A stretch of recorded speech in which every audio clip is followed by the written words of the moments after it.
No, no se te y escuchó. su técnica de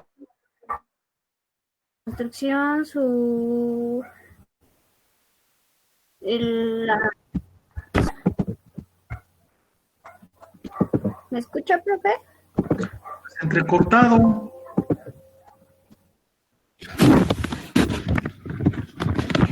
Todo. Que está muy lento mi internet. ¿Ya me escucha mejor? Ya te escucho mejor. Ok. Entonces, me enfoqué a ese distribuidor. Use la técnica de construcción, su accesibilidad, el ámbito económico de ese distribuidor, el ámbito social, el ambiental y ya. Bueno, el distribuidor vial fue todo lo que puse. Me enfoqué más a uno que ya existía, que era de Iztapaluca. Proyecto, ¿verdad? Sí. ¿Y tú, Martínez Zárate? Yo definí lo que eran los distribuidores viales, sus características, su importancia y como que el diseño y construcción que debe de seguir como el paso a paso, pero no metí normas. Mencioné lo que era la Dirección General de Carreteras, pero no Ujú. mencioné ninguna norma. No, bueno, algunas normas sí, son muchas las normas que intervienen en la construcción. Sin embargo, ahorita yo quería más o menos que se dieran cuenta, cada quien ya sabe lo que hizo, pero que entre todos se den cuenta cómo anda la cosa, ¿no? Porque ahorita vamos a platicar precisamente cómo se integra esa parte, o sea, el procedimiento de construcción de una vialidad. En este caso, pues es un distribuidor vial, ¿no? Y tú, Eric Cruz, Sí, ¿qué, qué yo, encontraste? yo encontré para los distribuidores viales, también la parte que está más orientada al diseño, porque encontré pues las justificaciones, los estudios preliminares, y algunas especificaciones de diseño, y de diseño geométrico y también del pavimento. Y, y de construcción, pues ya un poco menos en cuanto a lo del programa de trabajo y, y un poquito de las etapas de construcción. Y de lo que encontré más, pues fueron de los entronques, porque pues también puse varios tipos de entronques. Sí, ok. Bueno, miren, en términos generales es eso, ¿no? Lo que se encontró en cada uno de los trabajos que me enviaron. Pero bueno, no es que esté mal. Realmente, bueno, también depende mucho la integración que ustedes hicieron de lo que hayan investigado, o sea, llámese de proyecto geométrico o de proyecto ejecutivo o si hicieron obra, pues bueno, a lo mejor ahí le insertaron un poco de la cuestión de obra. Pero realmente, miren, eh, ¿cómo se integra una situación de obra en un catálogo de conceptos? Acuérdense que el catálogo de conceptos siempre va desde, desde lo que es el trazo y la nivelación, ¿no? Desde ahí inicia todo. ¿Cuál es el tramo en donde se va a trabajar en determinado momento una obra de esta naturaleza?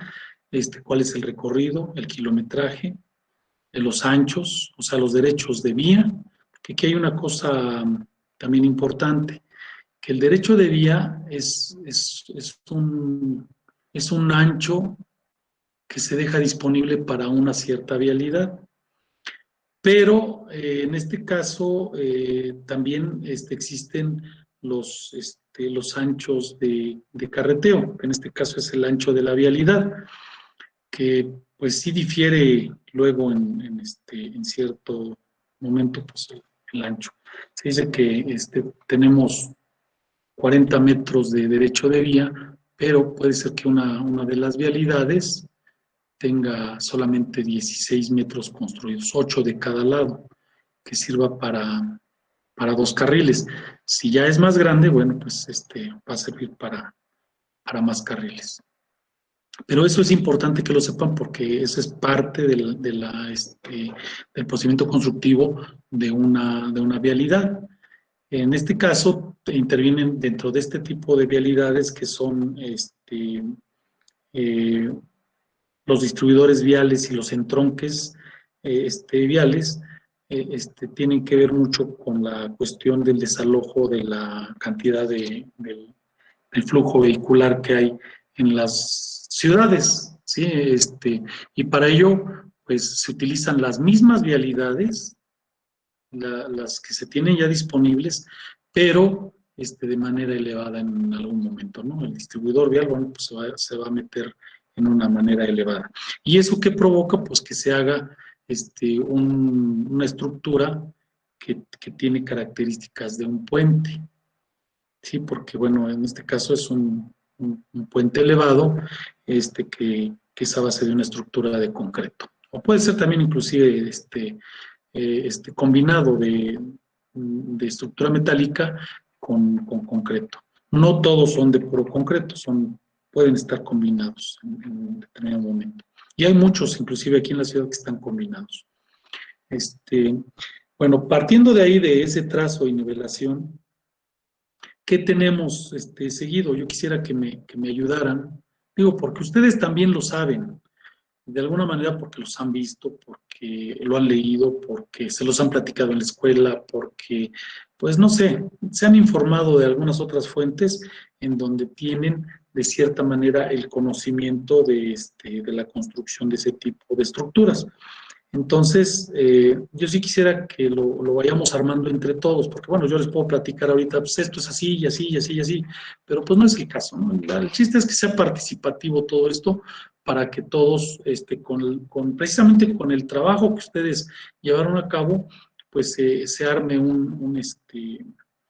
una mesa de diálogo en donde podamos intervenir todos y podamos sacar, pues, tanto el conocimiento que tienen por ahí atorado, como las dudas también que tienen atoradas, ¿no? Entonces, las dos cosas pueden salir en este momento. Entonces, si estamos hablando de un trazo, yo le estoy dando datos más o menos técnicos, ¿sí? De un trazo geométrico. Fíjense que cuando se empezaron a hacer los ejes viales aquí en la Ciudad de México, a mí me tocó intervenir en el proyecto. Bueno, pues yo era creo que tenía 16 o 17 años cuando yo estaba trabajando en una constructora en donde estaban haciendo los trazos de los ejes viales.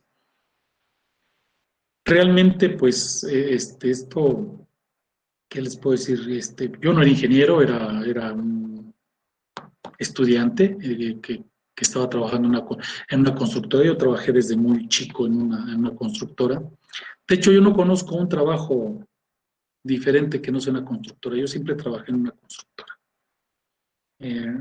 Fueron mis trabajos y de ahí pues fueron muchos. Pero yo recuerdo muy bien cómo eran los trazos. ¿Por qué? Pues porque pues en algún momento, no sé si les llegué a platicar que andaba yo hasta con los topógrafos. Andábamos haciendo, yo me pegaba con ellos porque pues, yo quería aprender. Y ellos andaban pues, viendo todos los trazos de afectación que había en la ciudad, ¿sí? Precisamente para hacer tanto los ejes viales como las estructuras complementarias a los ejes viales, que en este caso eran puentes también, o sea, pasos a desnivel y puentes. El paso a desnivel, acuérdense que es por abajo, y el puente pues es por arriba. Por ejemplo, ustedes van aquí a La Raza, y ahí hay pasos a desnivel por donde pasan carros por abajo, pero también a la vez son puentes porque pasan carros también por arriba. Entonces ahí funciona, un paso a desnivel puede funcionar de las dos maneras, ¿no? Como paso a desnivel y como puente. Entonces en ese entonces también se estaban haciendo los diseños de esos. Inclusive uno de los puentes que se diseñó precisamente y que a mí me tocó estar ahí, para los ejes viales, fue el puente que cruza todo lo que es el parque de vías por donde pasa el tren suburbano que va de Buenavista a Cuautitlán, pero que pasa por abajo cuando cruzan Montevideo. ¿Sí conocen ahí algunos? Saben que está el foro ese, bueno, ¿cómo se llama? Foro en Buenavista. ¿Dónde está ese teatro que hicieron grande? ¿En Ferrería? Perdón, en Ferrería, ¿sí? ¿Cómo se llama ese teatro que hicieron ahí? Es el... A ver, ¿cómo se llama? Bueno, ese, ahí ¿La en de la Ciudad Ferrería. de México? Ándale, el de la Ciudad de México. Bueno, allá ven que ahí está el puente que cruza todas las vías. Es la parte de Ferrería. Bueno, ese puente no estaba. De hecho, ahí se truncaba, Montevideo ahí se truncaba y tenían que ir a dar la vuelta por allá por la avenida, que sí había un puente en Azcapotzalco la Villa, que es el que está por allá por el metro Ferrería precisamente. Había que dar la vuelta, pues. Y yo recuerdo que cuando ese puente se diseñó, bueno, cuando se hizo el trazo de ahí, se dijo, bueno, pues aquí hay que hacer un gran puente, porque pues, es un puente muy largo y hay que darle acceso a la vialidad, a las vialidades que están abajo. Es el que, profe, el que está hablando es el que va todo sobre Montevideo como para ir hacia el Rosario. Ajá, De sí, ese pero que son las precisamente. vías. Sí, sí, sí, el que se brinca todo ese espacio porque está paralelo, de hecho, al que está en Ferrería también. Ajá, el de Ferrería ya es muy viejo. Sí, sí, sí, ese sí ¿Sabes más estaba, de Ferrería? entonces por ahí era la forma de entrar. El que es nuevo es este que está, que une Montevideo prácticamente, ¿no? Ajá, el que Que da le da continuidad a continuidad. Montevideo. Ya. Sí, el que da Ujú. continuidad a Montevideo. Ese es el puente que le estoy platicando, no estaba. Ok. Y entonces, Montevideo era de doble sentido. Tenía un camellón central. Es más, el camellón llegaba desde ahí hasta la basílica. Tenía camellón todo hasta la basílica, hasta topar con la basílica, Montevideo tenía camellón. Pasaba por ahí, por aquí, por Lindavista y todo eso, pero tenía un camellón. Pero todo eso, cuando se hizo el trazo, se dijo que se iba a hacer el eje vial y se iba a quitar todos los camellones, e inclusive por ahí la vialidad, o sea, todo Montevideo, cuando se hizo el ancho de toda la vialidad, se hicieron afectaciones a algunas casas se tuvieron que cortar, o sea, no se tiraron en su totalidad, pero sí se tuvieron que cortar. Entonces, ¿qué era lo que andaban haciendo los topógrafos? Pues haciendo precisamente los trazos. ¿Qué me tocaba, o sea, cuál era mi trabajo ahí? Pues bueno, obtener la información de los topógrafos, que los daban en unas libretas, daban las coordenadas, ellos nos calculaban, inclusive ya nos daban las coordenadas en una libreta, y nosotros localizábamos las coordenadas en un plano. O sea, hacíamos el trazo en un plano y lo coordenábamos y le metíamos los puntos, los que el topógrafo nos iba dando, eran miles de puntos. Y nuestro trabajo era localizar todos esos puntos para después pues, unir todos los puntos y saber cómo iba la vialidad. Pero de alguna manera era como se hacían sobre cartas topográficas, donde estaba ya trazada la ciudad, y la carta topográfica pues está por coordenadas también. Entonces nosotros hacíamos una sobreposición en papel albanene con respecto a la carta topográfica que teníamos y hacíamos coincidir las coordenadas de tal manera que se veía cómo iba la avenida, porque todo estaba a escala, se veía cómo iba la avenida, pero exactamente cómo iba cortando la línea, las líneas que nosotros trazábamos y que, bueno, previamente el topógrafo las había levantado, se veía cómo nosotros hacíamos el corte de las casas. Nada más, lo único era en ese entonces que nos decían, cuando se encuentren con escuelas o iglesias u hospitales, esos no se tocan. Esos hay que darles la vuelta. Por eso, algunos ejes viales vean que de repente va muy recto y de repente da como unas curvas medias raras y dicen, ¿por qué le dieron curva por acá? Pues precisamente porque se están respetando escuelas, hospitales e iglesias. ¿Sí? Entonces, bueno, y cuestiones arqueológicas y que tienen que ver con el Instituto Nacional de Antropología e Historia. Entonces, nosotros hacíamos los trazos y también estábamos de alguna manera haciendo los censos físicamente, o sea, hacíamos los recorridos caminando, haciendo el censo. A nosotros nos tocaba hacer el censo, de llegar a las casas que estaban afectadas y decirles que si nos dejaban tomar fotografías Y bueno, aparte a ellos ya les había llegado un documento oficial en donde les decían que su casa iba a ser afectada por la vialidad que estaba en proyecto. Y bueno, pues mucha gente, imagínense el descontento, ¿no? Y cómo nos trataban luego, pues nos corrían porque no querían que sus casas fueran afectadas. Entonces, bueno, ese es el inicio de todo lo que estamos platicando ahorita de las cuestiones viales, en donde nos damos cuenta que dentro de la ciudad, cuando están sobre una vialidad, en este caso como la que les estoy comentando de Montevideo, pues se tuvieron que cortar casas. En el caso les voy a poner otro ejemplo, en el caso del eje que cruza aquí también el de Fortuna, el que ya ven que está ahí el Seguro Social, aquí sobre Insurgentes, está el Seguro Social, está paralelo a Montevideo, es la avenida que sigue, ¿sí? Paralelo a Montevideo, que esa va con dirección oriente, poniente-oriente. Sí, pasa por la plaza esta por Plaza Fortuna, viene de ahí por Magdalena de las Salinas. También ese puente no estaba, el de Magdalena de las Salinas también se hizo igual que el de Montevideo.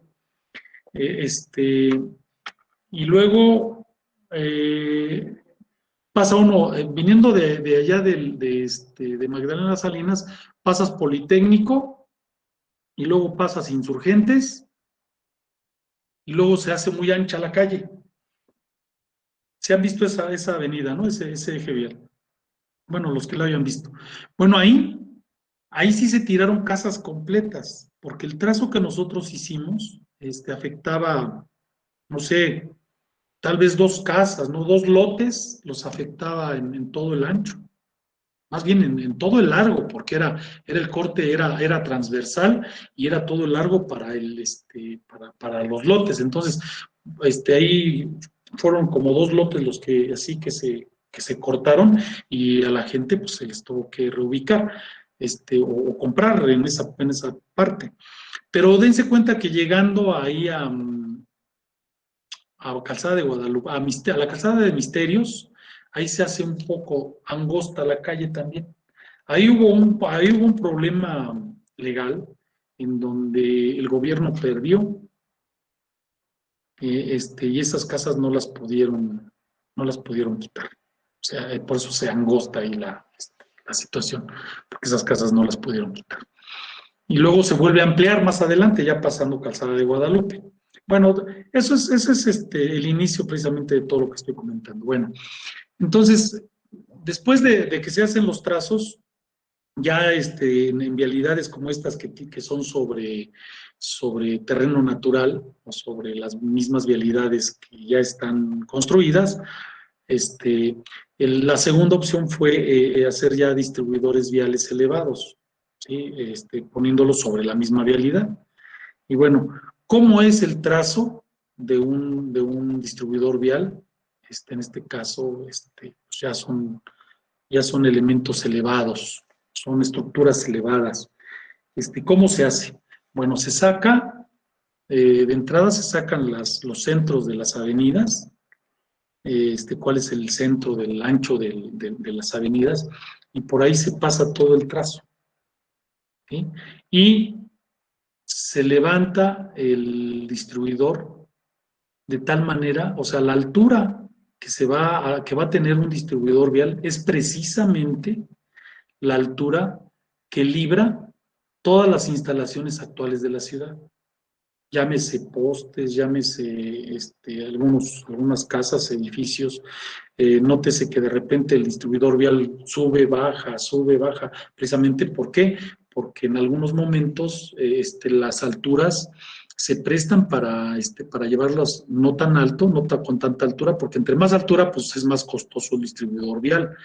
Pero como les digo, dependiendo de las estructuras que hay abajo, es precisamente cómo va a ir haciendo el recorrido ese distribuidor vial.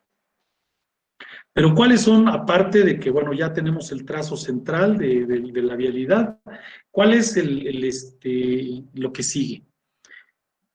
¿Qué es la localización precisamente de toda la cimentación del puente?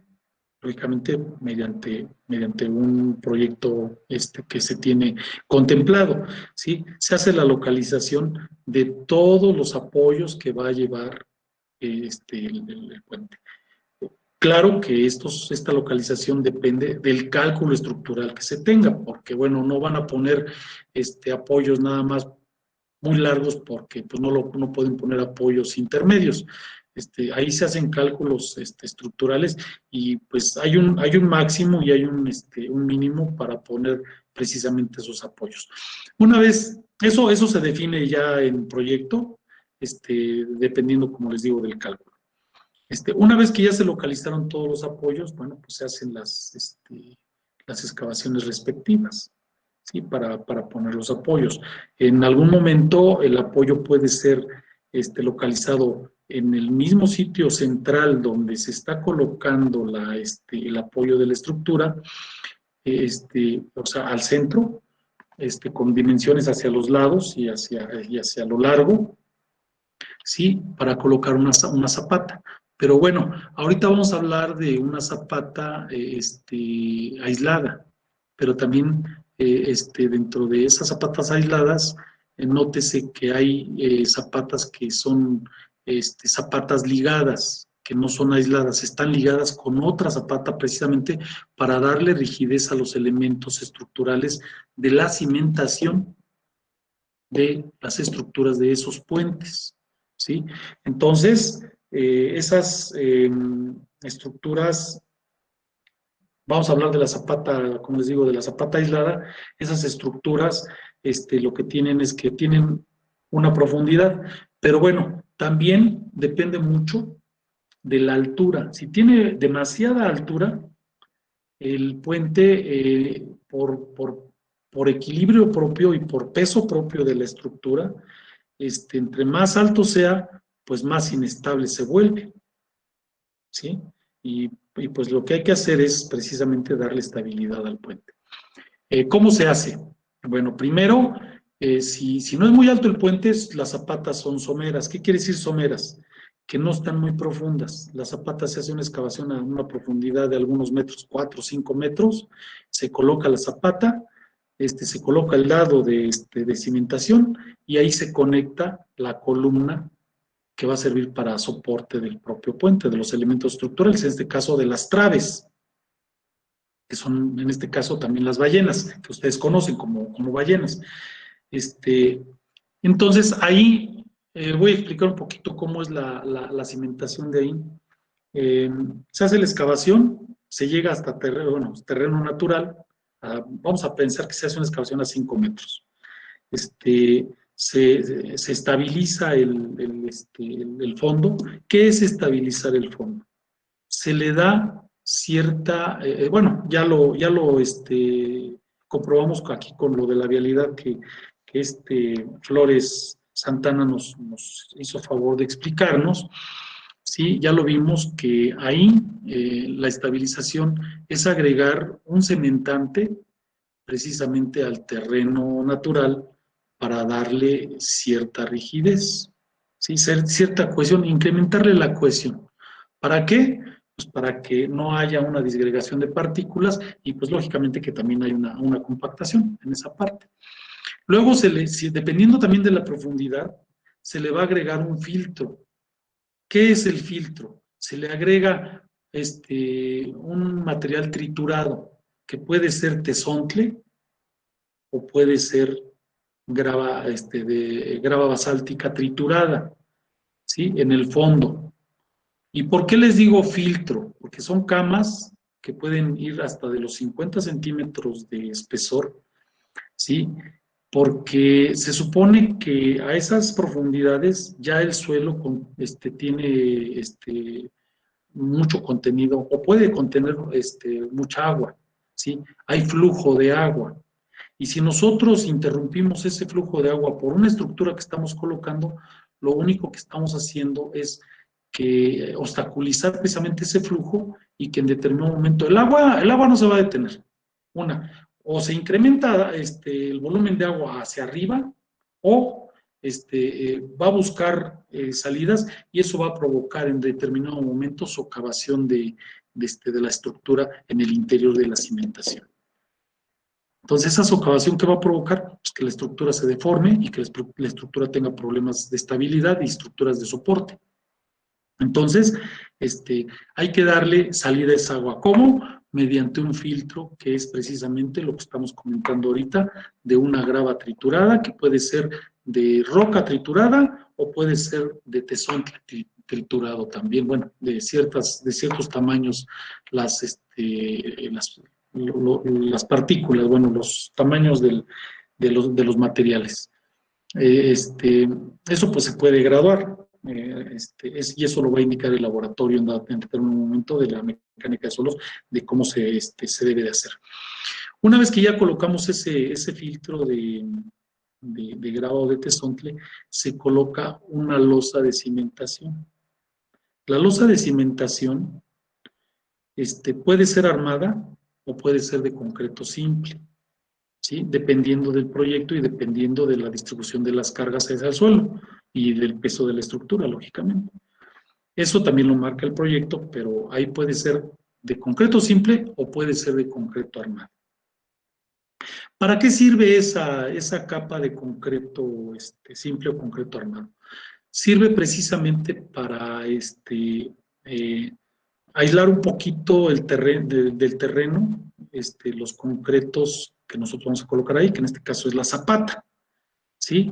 Y una vez que ya lo aislamos, pues nos va a servir también para que cuando se haga el colado y el fraguado del concreto de la estructura, que ya en este caso ya es la zapata, pues el concreto tiende a perder humedad precisamente por si está en contacto directo con el suelo, pues va a perder precipitadamente la humedad del concreto, el agua con la que se hizo el concreto. Entonces, es importante que se tenga esa losa para que no se pierda esa humedad del concreto.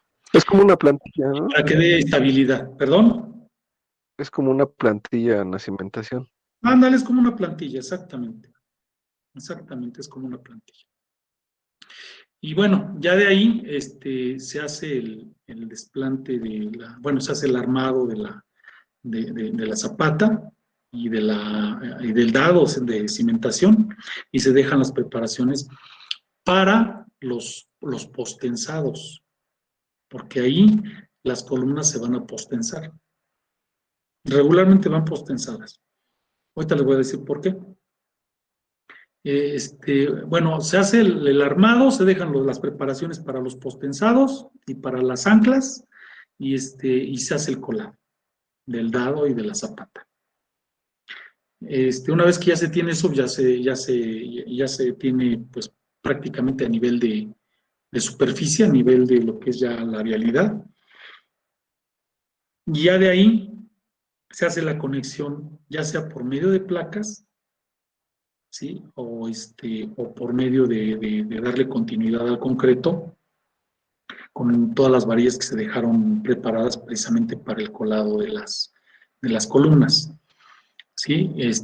Cuando se hace por medio de placas, se puede hacer por medio de tornillería, el anclaje, o se puede hacer por medio de soldadura, ¿sí? Pero lo más recomendable es que le demos, en este caso, para evitar corrosión y evitar cosas en un futuro, que se dé la continuidad del puente. Pero sí hay esos casos que le estoy comentando, ¿no? De que hay casos de tornillería y hay casos de soldadura. Entonces, se da la continuidad para la columna. Regularmente, todo esto lo que le estoy platicando, tanto la zapata como el dado y la columna, se cuelan en sitio. Son colados en sitio, ¿sí? Entonces, ahí ya se hace el desplante de la columna, se hace el armado, se cuela en el sitio, se cimbra y se cuela, pero ya previamente ya se le dejaron todos los cables, bueno, aparte de todas las conexiones de acero de refuerzo, que es la varilla, y se dejan todas las puntas preparadas precisamente para conectar la trave, se dejan las puntas en la parte de arriba, y la parte de lo que son los conductos y los torones que se dejaron de los cables para hacer el postensado, ¿sí? También se dejan ya las puntas preparadas para hacer la recepción precisamente con las traves. ¿Cómo funciona ese postensado? realmente lo que se requiere de esas columnas es darle pues, la mayor estabilidad posible, pero también la mayor rigidez posible. Ahí la rigidez es importantísima porque precisamente por los movimientos que va a tener ese elemento estructural con respecto al paso de vehículos y a los movimientos de la ciudad, se llaman movimientos ambientales. Los movimientos ambientales y todo eso pues va a perjudicar de cierta manera la estructura, o sea, tiende a perjudicarla, a dañarla. Sin embargo, todo esto que le estoy comentando son preparativos que se hacen precisamente para que la estructura pues aguante todo lo que estamos comentando. Eso aparece dentro del proyecto. Entonces se hace el postensado, se mete la máquina correspondiente para hacer el estiramiento y el tensado de los torones que se le meten en el interior de la columna para rigidizarla. Y una vez que ya se rigidizó la columna, o sea, ya la columna ya está tanto agarrada de abajo como agarrada en toda la longitud de la columna internamente. Ya tiene unos cables internos que están rigidizando esa columna. Bueno, después de ello ya viene la conexión de las traves. Cuando llegan, ya hay columnas colocadas, bueno, pues entre columna y columna se coloca una trave, se apoya, se dejan unas placas precisamente ahí para poder descansar tanto las traves sobre las columnas y que se pueda llevar a cabo la soldadura. Se hace soldadura entre las traves y las columnas. ¿Para qué? Pues para sujetarlas y que no se estén desplazando en determinado momento por efecto inclusive de un sismo, o por las cuestiones ambientales mismas. Entonces se sujeta mediante soldadura y ahí mismo se sujetan también los torones del postensado de las columnas. Pero también las traves, aquí a diferencia de las columnas, las traves traen un pretensado. Esas traves son elaboradas en planta, en fábrica, en patios donde se hacen los diseños, se hacen las cimbras, procurando que todas las traves tengan una similitud para que las mismas cimbras sirvan para varias traves, porque si todas fueran diferentes, pues entonces sería muy costoso, porque las cimbras de esas traves son metálicas, son de placa metálica y están soldadas, entonces son muy costosas. Además, por el rolado, por el diseño, por todo eso, se hace muy costoso el costo de las cimbras. Bueno, una vez que ya se colaron en planta, ahí en planta se les hace ahí un pretensado. Ahí todavía no se hace un postensado, ahí es un pretensado. También en el interior, antes de colar las traves, en el interior se le colocan los conductos y se le colocan los torones que van a ser el pretensado, ¿sí? Son elementos prefabricados, pretensados, esos. ¿Por qué? Porque tiende a que el concreto lo comprimen de tal manera para que se haga más rígido el elemento, ¿sí? Y tenga más soporte a la flexión. Va a soportar más la flexión precisamente porque va pretensado, va comprimido el elemento. Pero ese ya va de fábrica. Cuando llega a la obra y lo montan, lo sube la grúa, o las grúas lo suben, lo montan, puede ser que, bueno, el elemento se solde, ¿sí? O también lleve otros elementos, otros conductos, ya preparados también desde fábrica, para, independientemente de que ya va pretensada, se haga un postensado en el sitio también, ¿sí? O sea, un postensado que es de que el elemento ahora lo van a tratar de comprimir, pero para dejarlo estable con el elemento que sigue, que es una trave, otra trave, otra trave, entonces los comprimen de tal manera para que los elementos estructurales que son las traves estén totalmente fijos, aparte de que los van a soldar. El elemento se solda y aparte pues va pretensado, pero también se postensa. En algunos casos no se hace el posttensado, en algunos casos nada más llega pretensado y se monta el elemento y se solda, ¿sí? Y nada más se nivela, se coloca bien y ya se le empieza a hacer los preparativos para hacerle, pues, empezar a ponerle instalaciones. Se soldan por dentro porque están huecos. Por dentro, es donde vienen todas las placas, viene todo. Ahí hay registros por donde se meten los soldadores y aplican la soldadura por dentro de lo que es la trave. Son traves huecas. Una vez que ya se colocó, bueno, pues se empiezan a poner por ahí preparativos de instalaciones eléctricas e instalaciones hidráulicas, en este caso, pues todo el drenaje del mismo puente. Las bajadas de aguas pluviales y todo eso se coloca. También se hacen los preparativos de las juntas de dilatación, que va entre trave y trave. Ahí van las juntas de dilatación, ¿sí? Que son juntas por efectos por temperatura, precisamente para cuando hace frío, pues la trave tiende a comprimirse por efecto natural, y cuando hace calor tiende a expandirse. Entonces, eso también está calculado en el proyecto, de que la trave tenga ese comportamiento de flexibilidad, para que no ocurra el agrietamiento o la falla en dado momento en las traves. Eso está calculado. Pero para que no choquen trave con trave, se les colocan unas juntas de neopreno, ¿sí? De metal con neopreno, para que cuando lleguen a juntarse, el neopreno se comprima y le dé esa flexibilidad al puente de esa movilidad, para que no se vaya a fracturar.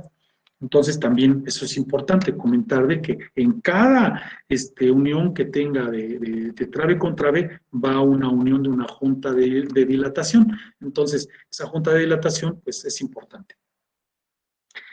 ¿Qué sigue después? Bueno, me voy a parar ahí y me voy a regresar un poquito.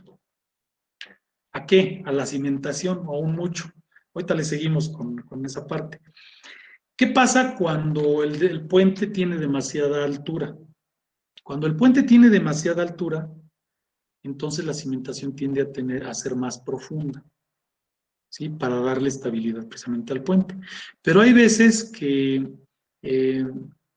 pues bueno, ya después de determinados metros, vamos a decir de 5 metros o 6 metros, pues ya la excavación se encarece y también provoca inestabilidades en el propio terreno, precisamente por la profundidad. Entonces, ahí ya no conviene hacer excavación precisamente por los costos. Entonces, ¿qué se hace?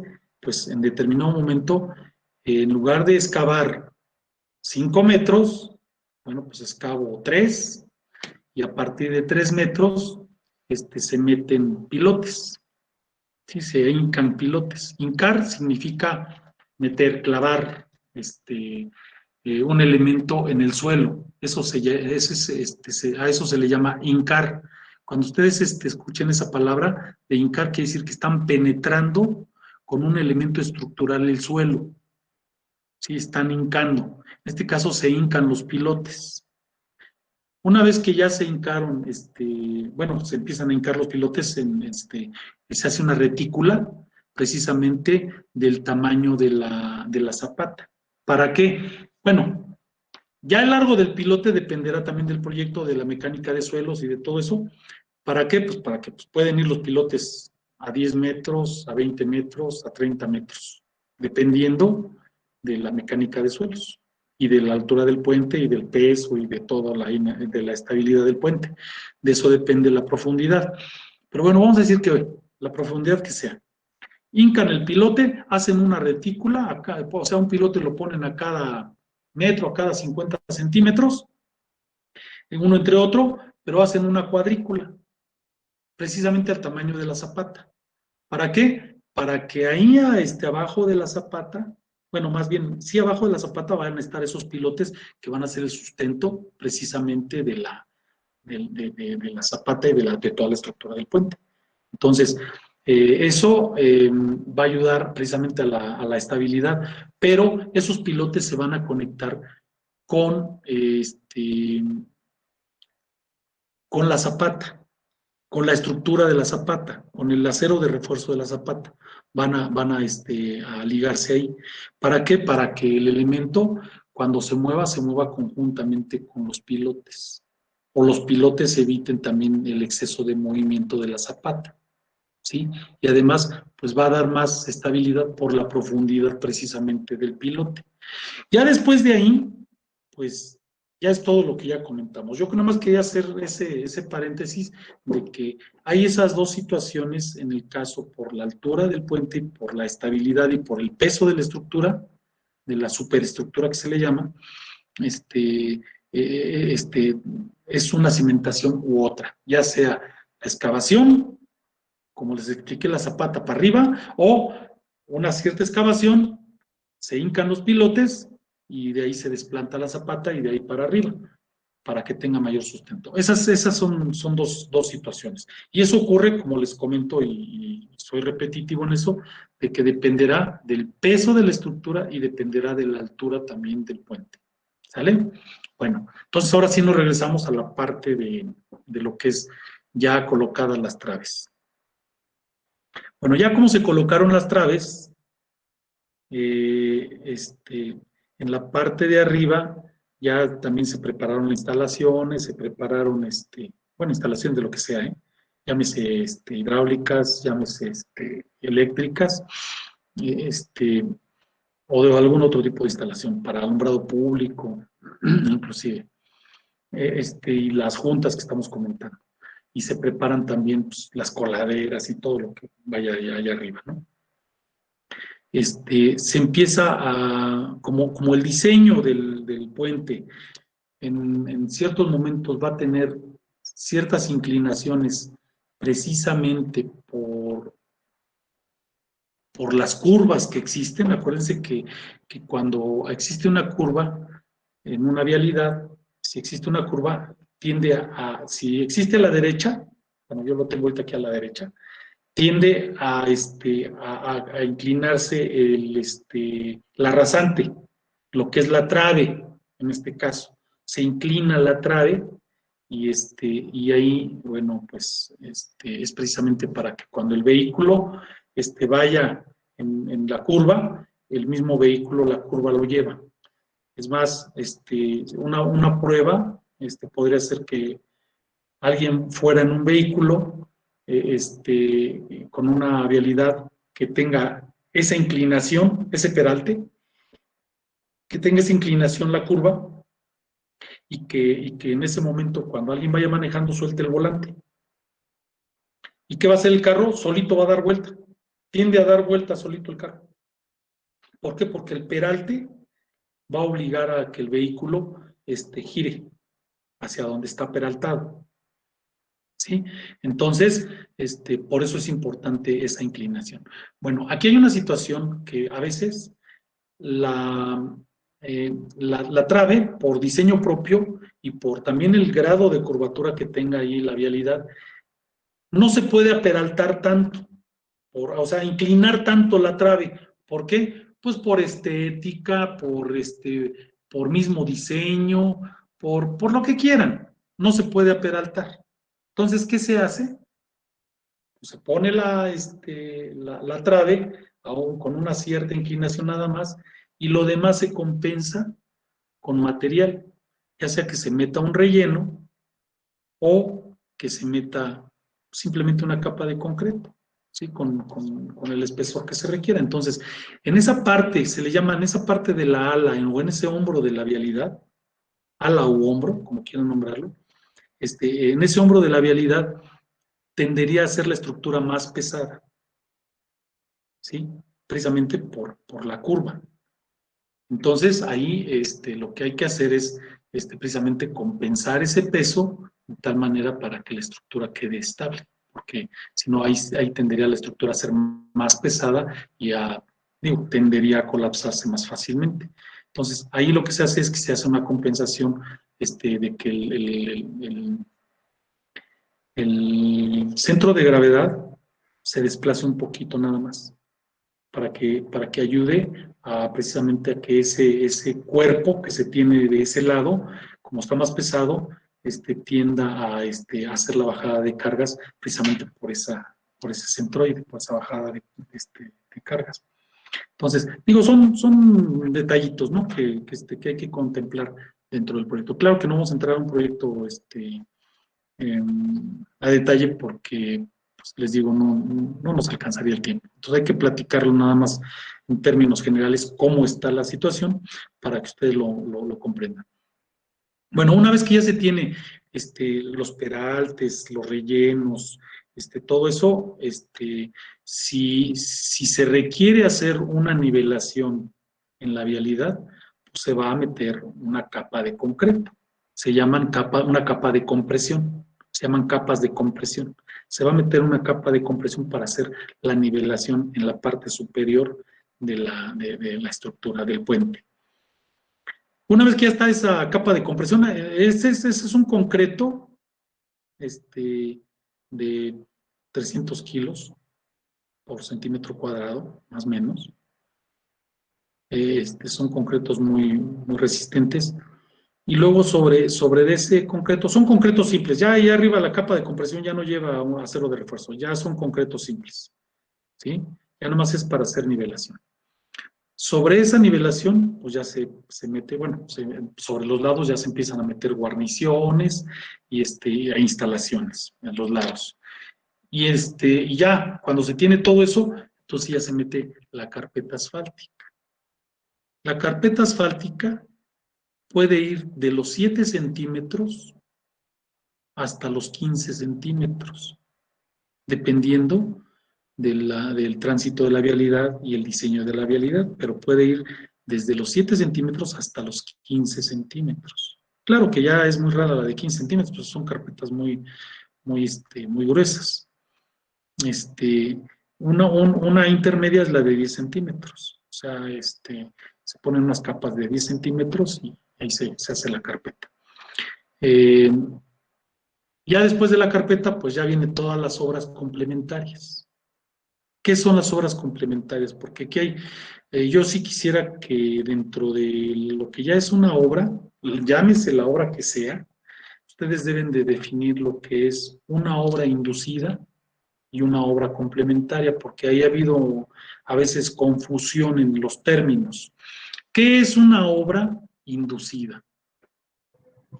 Una obra inducida es aquella que surge por la necesidad de una obra, pero no es parte de la obra. Surge por la necesidad de una obra, pero no es parte de la obra. O sea, ejemplo, si pasa una línea de drenaje y vamos a hacer excavación y necesitamos moverla, desplazarla, pues entonces vamos a tener que cortarla y desplazarla, construirla en otro lado, más allá, donde no nos estorbe. Entonces, pues la tenemos que llevar a cabo. Y esa es una obra que no es parte de la obra, pero que es necesaria para llevar a cabo la obra. ¿Sí? Entonces, está inducida por la propia obra. Esa es una. Pudiera ser que necesiten hacer un paso a desnivel por efecto de la obra, o un puente por efecto de la propia obra, ¿sí? O puentes peatonales, vamos a decirlo así. A lo mejor surgieron la necesidad de construir puentes peatonales porque como vamos a truncar los pasos de un lado a otro de las vialidades, pues entonces es necesario construir puentes peatonales. Pero el puente peatonal no es parte de la obra que nosotros estamos haciendo, porque nosotros estamos construyendo en determinado momento un distribuidor vial que va a servir para mover vehículos, pero es necesario construir los puentes peatonales precisamente para poder hacer funcionar la obra. ¿Sale? Entonces, eso es una obra inducida. Ahora, una obra complementaria es una obra, bueno, sí, más bien son trabajos, o es una obra que se realiza para hacer funcionar la propia obra. ¿Sí? Por ejemplo, en el caso de ahorita del puente que estamos diciendo, ¿cuáles son las obras complementarias que siguen? Los parapetos. ¿Sí saben lo que es un parapeto? Sí. Son los barandales de los puentes. Son los barandales tubulares de los puentes, son los parapetos. Barandales de puente se llaman parapetos. Y eso, eh, eso puede ser o no puede ser una obra complementaria, ¿eh? Porque eso sí es parte del puente, pero algunos los consideran como obras complementarias, pero ese podría considerarse como parte del puente o no, ¿sí? Bueno, podría ser el parapeto, el señalamiento horizontal. ¿Cuál es el señalamiento horizontal? Todo lo que va pintado en la vialidad, las rayitas, los letreros, todo lo que va pintado sobre la carpeta asfáltica, eso se le llama señalamiento horizontal. Y eso es una obra complementaria, ¿sí? Para complementar precisamente la obra que tenemos. El señalamiento vertical. ¿Cuál es el señalamiento vertical? Todos los postes que tenemos en donde dice cruce peatonal, donde dice, no sé, no estacionarse, que tiene una flechita, que da la vuelta, que se sigue derecho, pero que está sobre un poste y es una lámina, todo ese señalamiento se llama señalamiento vertical. ¿Sale? También es obra complementaria. Y toda la parte de conexión del drenaje también es obra complementaria. Entonces, ahí hay dos cosas diferentes, la obra inducida y la obra complementaria. Pero la obra complementaria sí pertenece a la obra. Y la obra inducida no pertenece a la obra, pero es necesaria llevarla a cabo o hacerla precisamente para poder construir nuestra obra, ¿no? Como los topes ¿Comentario? también son complementarios, profe. ¿Cómo, perdón? Los topes que luego se ponen, ¿esos También son también son? complementarios, también son complementarios. Sí, inclusive esas señales que se ponen sobre las rayitas de la vialidad, que en la noche son reflejantes y que ustedes las pisan, bueno, las pisan con un coche, pues eso es un elemento que se pegó o se atornilló ahí. Esos reflejantes se llaman vialetas. Son elementos complementarios que sirven para el señalamiento horizontal. Ujú. Los topes, ¿qué más? Las vialetas, la pintura, también es obra complementaria, toda la pintura de las guarniciones, la pintura de los parapetos. Y bueno, y ya todo la obra de iluminación, que en este caso son todos los postes que se colocan para que la obra funcione. Bueno, miren, así como les estoy platicando esa parte, precisamente eso era lo que yo quería que conocieran. Porque bueno, el proyecto, pues sí, pues muy padre también el proyecto, pero eso ya, bueno, si ya lo hicieron, qué bueno. Ya más o menos lo entendieron cómo va la cosa, cómo se diseña un distribuidor, por qué, y los entronques y todo eso. Está bien, el diseño está bien, pero la parte constructiva, esto que les acabo de comentar, esa parte sí existe, nada más hay que saber buscarla. Para que la obtuvieran. Sin embargo, bueno, pues yo les hice una síntesis así de lo grande hacia lo muy resumido. Entonces, yo les pregunto, ¿dudas? ¿Observaciones?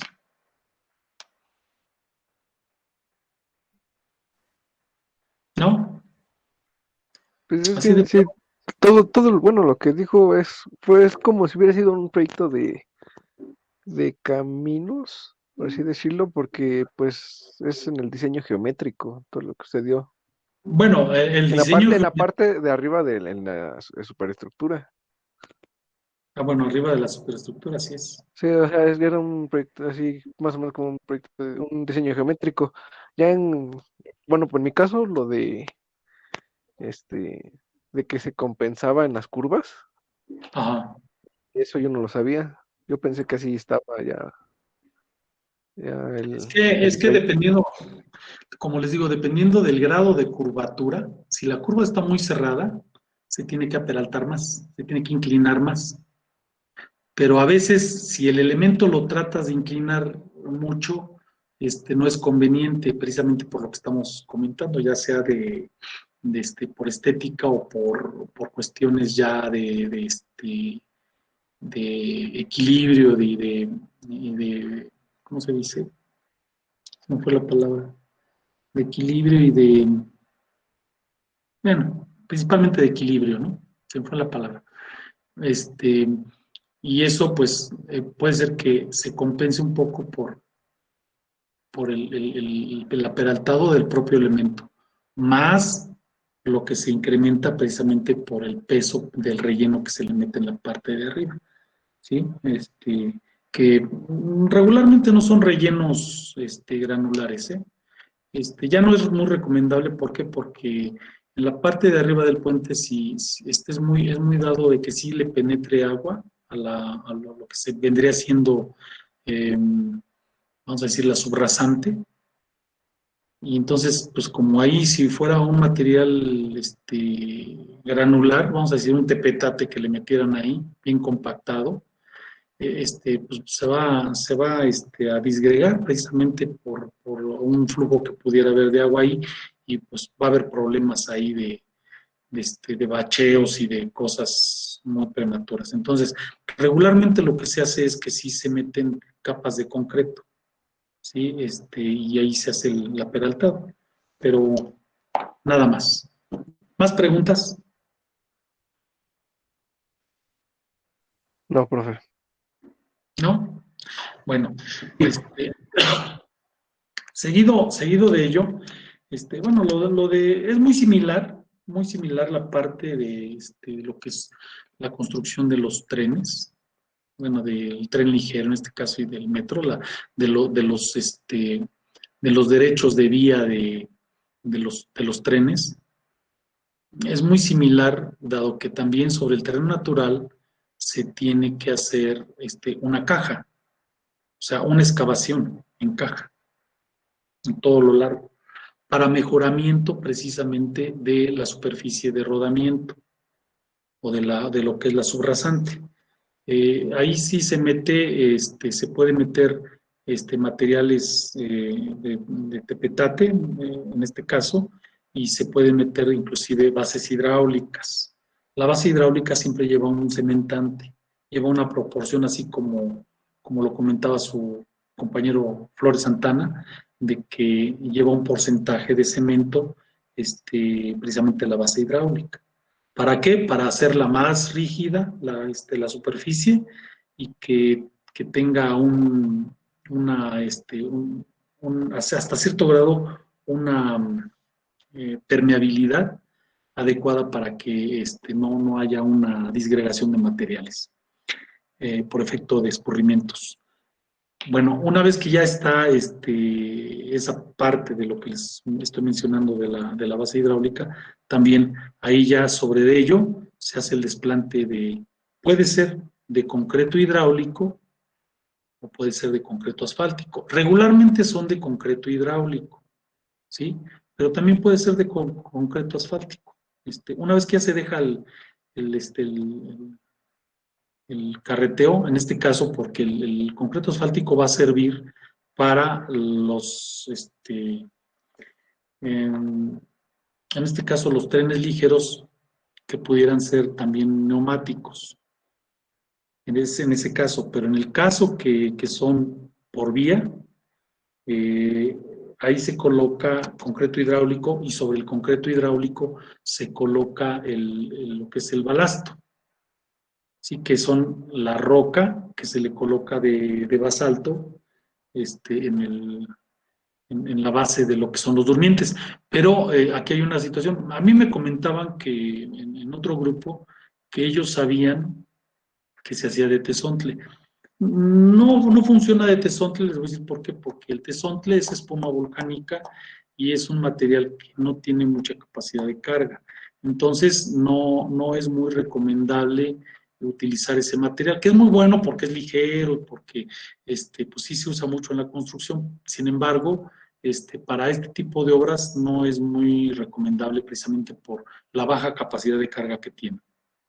Entonces ahí se utiliza roca triturada, se colocan los durmientes en este caso ya son de concreto armado, y se colocan las vías. Prácticamente esa es la parte de lo que es el carreteo de un transporte de esta naturaleza, ¿no? Ya sea de un tren ligero o del sistema de transporte colectivo metro. Ya lo demás que venga dentro de lo que es la construcción del metro, porque a mí me interesa más que nada son los sistemas de rodamiento de este tipo de obras. Ya lo demás, pues bueno, puede ser que se construya un túnel, si es el caso de un metro, que se construya un túnel, y el túnel pues va a llevar muchas obras complementarias, o puede ser que sea un tren ligero que va sobre la superficie, que no tiene más que también obras complementarias como una estación donde sube y baja pasajeros y tiene instalaciones electromecánicas. A diferencia de lo que estamos hablando del distribuidor vial, ¿no? De una vialidad. Pues yo les decía, esos son, de cierta manera, tienen cierta semejanza, a diferencia de que, pues estos, pues como no tienen estructuras muy pesadas, pues no tienen una cimentación muy profunda, son cimentaciones someras. Realmente nada más es así como yo se los platiqué, en términos generales. De ahí, ¿dudas? ¿No? No. Para la siguiente clase lo vamos a dejar. Para la siguiente clase vamos a ver ya la parte de lo que son aeropuertos. Y también quisiera platicar con ustedes para que vayan echándole una leidita ahí a lo que me entregaron, de cuáles son los elementos que componen un aeropuerto y por qué. Ahí vamos a ver por qué las pistas tienen ese largo, por qué las pistas tienen ese ancho, por qué las franjas de seguridad, por qué las gotas de retorno, por qué los conos de viento, por qué las zonas de umbral, qué es una zona de umbral, qué es una zona de toque, cómo están estructurados, qué es un rodaje, qué es una plataforma, todo eso y todos los demás elementos que componen el aeropuerto, ¿no? Los pavimentos inclusive del propio aeropuerto, y cómo son los drenajes en una pista o en todos los elementos aeronáuticos de un aeropuerto, cómo son los drenajes, qué es el ACN, qué es el PCN, qué son los índices de perfil, los índices de rozamiento. O sea, todo eso que tiene mucho que ver con la cuestión aeronáutica, lo vamos a ver pues la siguiente clase. Tiene más cosas que ver en este caso del aeropuerto porque es una conjunción de varias obras que son obras de edificios, obras aeronáuticas, espacios aéreos, y algunas otras cuestiones complementarias como son estacionamientos, como son cuerpos de bomberos y todo eso. Entonces, eso lo platicamos la siguiente clase. Lo que sí quiero es que le den una leidita para ver si concordamos con todo lo que vamos a platicar de aeropuertos. ¿Sale? Ya pasé lista. ¿Nadie faltó de lista? ¿No? ¿Todo bien entonces?